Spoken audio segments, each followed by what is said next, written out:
화요일 새벽기도에 나오신 성도님들을 예수님을 환영하고 축복합니다. 오늘 하나님 말씀은 구원으로 초청하시는 하나님이라는 제목으로 로마서 10장 14절부터 21절 말씀을 전하도록 하겠습니다. 제가 13절부터 받들어 읽겠습니다. 누구든지 주의 이름을 부르는 자는 구원을 얻으리라. 그런즉 저희가 믿지 아니하는 이를 어찌 부르리요? 듣지도 못한 이를 어찌 믿으리요? 전파하는 자가 없이 어찌 들으리요? 보내심을 받지 아니하였으면 어찌 전파하리요? 기록된 바 아름답도다. 좋은 소식을 전하는 저들의 발길이여 함과 같으니라.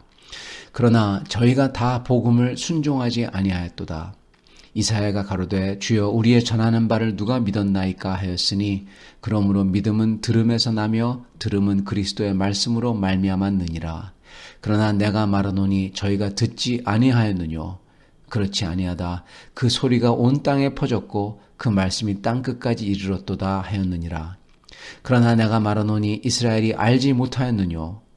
먼저 모세가 이르되 내가 백성 아닌 자로서 너희를 시기하게 하며 미련한 백성으로서 너희를 노엽게 하리라 하였고, 또한 이사야가 매우 담대하여 이르되 내가 구하지 아니하는 자들에게 찾은 바 되고 내게 문의하지 아니하는 자에게 나타났노라 하였고, 이스라엘을 대하여 가라사대 순종치 아니하고 거스려 말하는 백성에게 내가 종일 내 손을 벌렸노라 하셨느니라.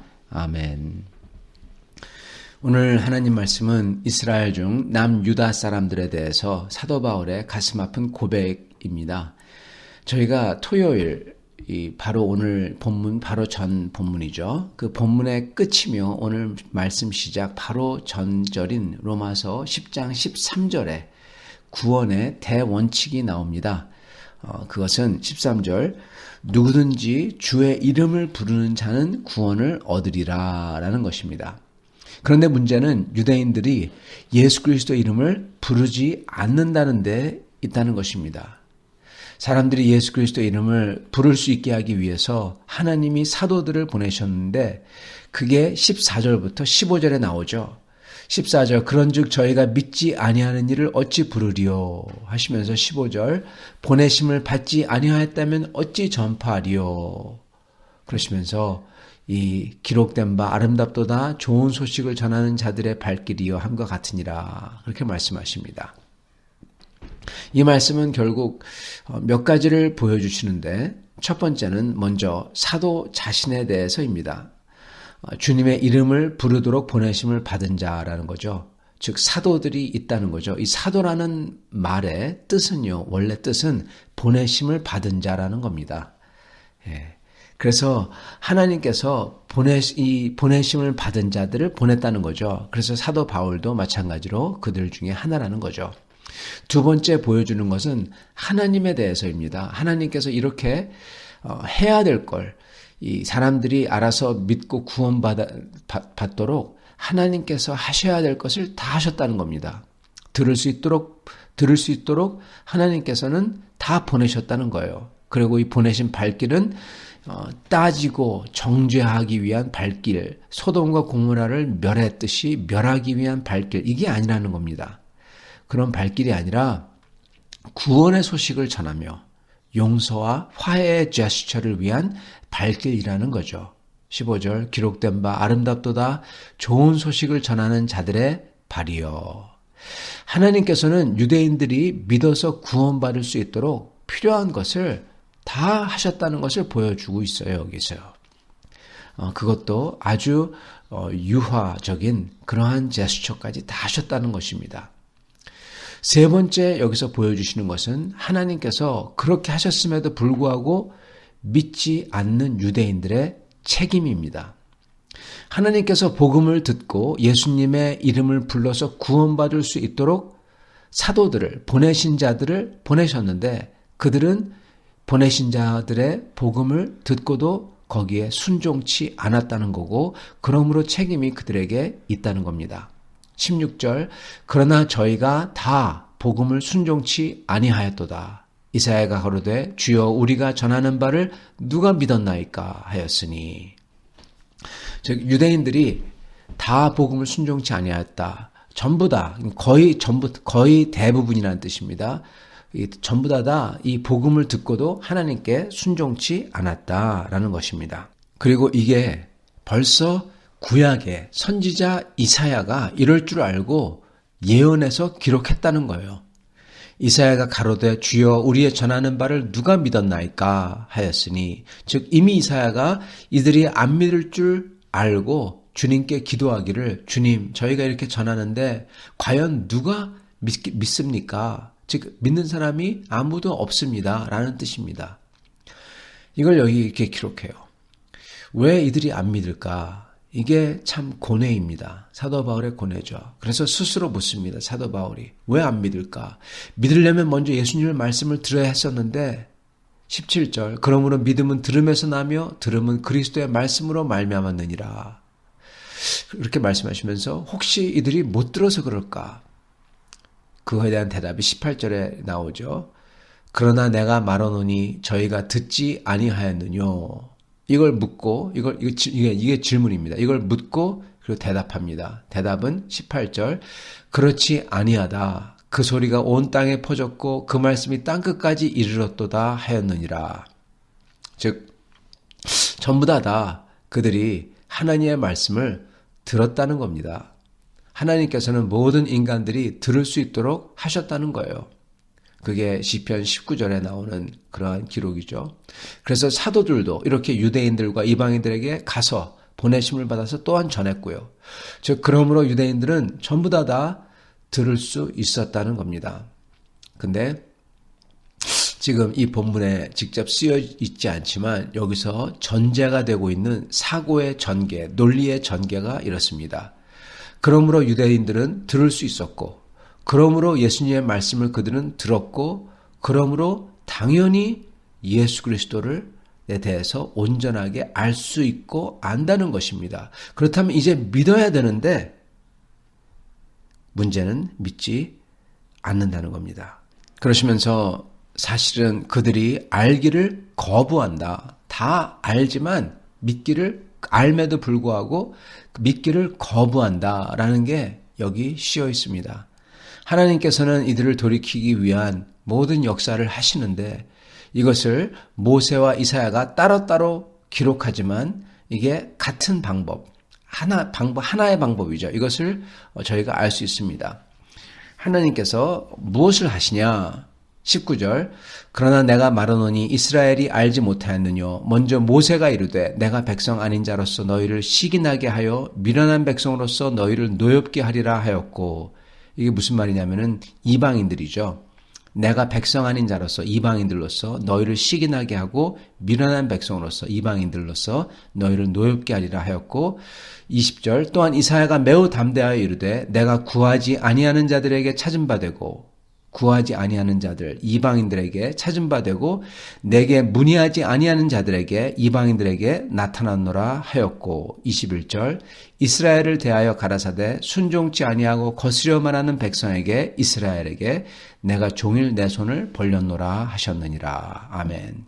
하나님의 방법은 이게 이 한편과 왼손과 오른손인데요. 그게 함께 역사하시는데, 한편으로는 왼손으로는 쉽게 얘기하면 이방인들로 하여금 하나님의 백성을 삼았다는 겁니다. 하나님을 찾지 않는 백성, 하나님께 문의하지 않는 백성, 미련한 백성, 백성 아닌 자였던 사람들, 이방인들입니다. 전부 다.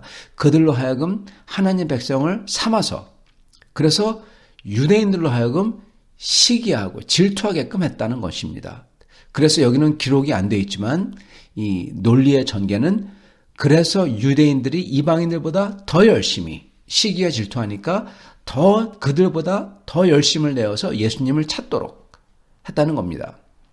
자, 그거는 왼손이고, 오른편으로는 어떻게 하냐? 동시에 유대인들이 언제든지 예수 그리스도를 통해서 하나님께 나오면은 받으려고 유대인들에게 손을 펼쳐서, 주님의 팔을 펼쳐서 오라고 호소하셨다는 겁니다. 한편으로는 질투하게 하시고 한편으로는 펼쳐서 오라고 하시고, 그런데도 유대인들이 하나님 앞에 안 나온다는 거고 지금도 안 나오고 있다는 것입니다. 이거에 대한 설명은 어떻게 할 수가 없습니다. 거기서 사도 바울도 거기서 끝나요. 내일 저희가 그거에 대한 설명을 좀 보겠지만 그렇지만 우선 여기서 끝나고 있습니다. 사랑하는 성도 여러분, 이런 것을 보면 사실 이 하나님에게 택함을 받아 구원을 받는 사람들은 정말 작은 숫자구나 라는 것을 저희가 깨닫게 되는 것입니다. 저희가 교회 안에서도 마찬가지입니다. 정말 하나님에게 택함을 받아서 구원을 받는 자들이 많을 것 같습니까? 이것을 보고 저희는 더욱더 더 옷깃을 여미며 두려워해야 됩니다. 하나님 앞에서 겸허해야 돼요. 그래서 하나님 앞에서 내 의로움 때문에 고집을 세우는 게 있다면 정말 이게 완악한 것을 깨닫고 얼른 하나님 앞에 돌아와야 됩니다. 죄인들이 용서받고 온전하게 되는 것을 보면서 돌이켜 회개를 하는 거죠. 그들보다 내가 더 용서받고 더 온전해져야 되겠다. 그런 겸손하면서 거룩한 질투를 해야 되는 것입니다. 그게 하나님이 원하시는 거예요. 다른 사람들이 용서받고 온전하게 되는 걸 볼 때, 나는 더 용서받아야 되겠다. 나는 더 온전해지고 더 하나님에게 나아가야 되겠다. 이렇게 되는 게 하나님이 원한다는 거예요. 그런 사람들이 구원받는 사람들의 모습입니다. 그런데 많은 사람들이, 인간들은 하나님께서 그렇게 하는 것을, 그렇게 죄인들을 용서해 주시고 그런 것을 갖다가 봤을 때 오히려 마음이 더 교만해져서 그렇게 하시는 하나님 그분 자체를 따돌린다는 거예요. 올바르고 긍휼하심을 보고는 회개하고 돌이켜야 되는데 그렇게 하기는커녕 더 회개 안 하고 마음이 굳어져 가지고 그런 하나님과 하나님의 방법 자체를 오히려 끌어내리려고 한다는 것입니다. 이게 사실 모든 죄인들의 모습입니다. 사람들이 다 그렇게 합니다. 죄인들은. 자기의 죄가 드러날 때 회개하기커녕 죄를 드러낸 것에 대해서 분노하고 자기를 끝까지 옳다고 주장하고 그렇게 진리를 보여준 사람들을 오히려 죄인으로 몰아 없애버리려고 하죠. 지금도 일어나고 있고 또한 그렇게 일어났습니다. 일어난 게 바로 사도들이고 바로 예수 그리스도십니다. 분노해서 예수 그리스도를 없애버리죠. 저희는 이런 것을 보면서 구원받는 자로서 항상 진리 앞에 겸허하게 숙이며 주님 앞에 복종하는 그러한 저희가 되기를 바랍니다. 주님을 두려워하는 저희가 되기를 바랍니다. 그렇게 했을 때 주님께서 더욱더 더 주님을 사모하고 더 질투하여 오히려 내가 더 온전해져야지, 내가 더 회개해야지, 내가 더 용서받아야지, 그렇게 되는 우리가 될 것입니다. 그게 은혜 받는 사람들입니다. 그리고 그렇게 은혜 받는 사람들은 주님께 복종하기를 거부하는 자들, 그러한 자들을 위해서 사도 바울처럼 안타까운 마음으로 기도해야 될 것입니다. 사랑하는 성도 여러분, 그렇게 주님 앞에 더 용서받고 더 온전해지기를 질투하는 성도들, 그리고 회개하기를 거부하는 자들을 위해서 안타까운 마음으로 기도하는 성도들, 이러한 성도들이 다 되실 수 있기를 간절히 축원합니다. 같이 기도하겠습니다. 하나님, 감사와 찬양을 드립니다. 하나님께서 저의 삶 속에서도 어떤 때는 저희로 하여금 거룩한 질투를 하도록 만드시고 저의 삶에 그래서 어려움이 일어나고 다른 분들에게 좋은 게 일어날 때 저희가 그것을 보며 더욱더 주님 앞에 무릎을 꿇고 바짝 엎드려 나아가는 저희에게 도와주시옵소서. 주님, 그렇게 나아갈 때 주님의 은혜를 더 많이 받고 더 크신 하나님의 놀라운 그러한 섭리 가운데에서 주님을 찬양하며 감격하며 주님을 높게 하는 그러한 저희들이 다 되도록 주님의 크나큰 은혜를 맛보는 오늘 하루 되도록 축복하여 주시옵소서. 예수 그리스도 받들어 기도드리옵나이다. 아멘.